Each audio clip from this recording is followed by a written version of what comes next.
ఓం ఓం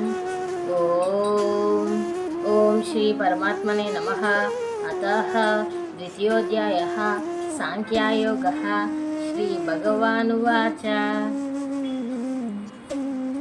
యావదర్థ ఉదపానే సర్వతః సంప్లుతోదకే తావాన్ సర్వేషు వేదేషు బ్రాహ్మణస్య విజానతః.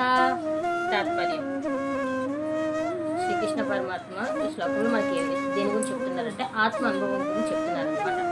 అంటే ఆత్మ అనుభవాన్ని పొందిన వ్యక్తికి వేదాల పట్ల ఎటువంటి అభిప్రాయం ఉంటుంది అంటే, ఇప్పుడు ఆత్మ అనుభవాన్ని పొందారు కదా, అటువంటి వ్యక్తికి వేదాల పట్ల ఎటువంటి అనుభవం ఉంటుంది, ఎటువంటి భావం ఉంటుంది అని ప్రశ్న వేసుకున్నట్టుగైతే దానికి సమాధానం ఏమని చెప్తున్నారంటే, మన చుట్టూ బావులు, చెరువులు, నదులు నీరుతో నిండి ఉన్నట్లయితే మనము అందులో ఉన్న నీరు ఫుల్గా మొత్తం అంతా నీటితో నిండి ఉన్నట్లయితే మనం వేరొక బావిని మళ్ళీ తవ్వితే ఎంత ఉపయోగం ఉంటుందో అంతే ఉపయోగం ఉంటుంది అని అన్నారు.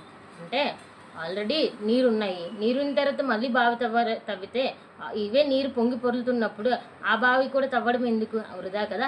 అటువంటి విధంగానే ఆత్మ అనుభవాన్ని పొందిన వ్యక్తికి వేదాల పట్ల అతవే అనుభవం ఉంటుంది. ఆల్రెడీ తెలిసిపోయిన తర్వాత ఆత్మ జ్ఞానాన్ని పొందిన తర్వాత, అనుభవాన్ని పొందిన తర్వాత అంత ఉపయోగం ఉండదు అనే విధంగా చెప్తున్నారనమాట. ఇంకొకటి ఏమని చెప్తున్నారంటే, మనకి చాలా వేదాలు తెలుసు, అన్ని తత్వాలు తెలుసు, అయినా సరే ఆత్మజ్ఞానం తెలీదు, ఆత్మ అనుభవం పొందలేదు అనుకోండి, అప్పుడు ఈ జ్ఞానాలన్నీ వృధా అవుతాయి అని చెప్తున్నారు. అంటే ఆధ్యాత్మికత లేకుండా, ఆత్మ అనుభవం లేకుండా మనము గొప్ప తెలివితేటలు పొందినా సరే అవన్నీ వృధాగా ఉంటాయి. కాబట్టి ఆత్మ అనుభవం అనేది ముఖ్యము అని చెప్తున్నారనమాట. ఆత్మ అనుభవం ఉంటేనే ఇవన్నీ తెలుసుకున్న తర్వాత ఆత్మ అనుభవం ఉంటేనే వాటి యొక్క ఉపయోగం ఉంటుంది అని చెప్పారనమాట.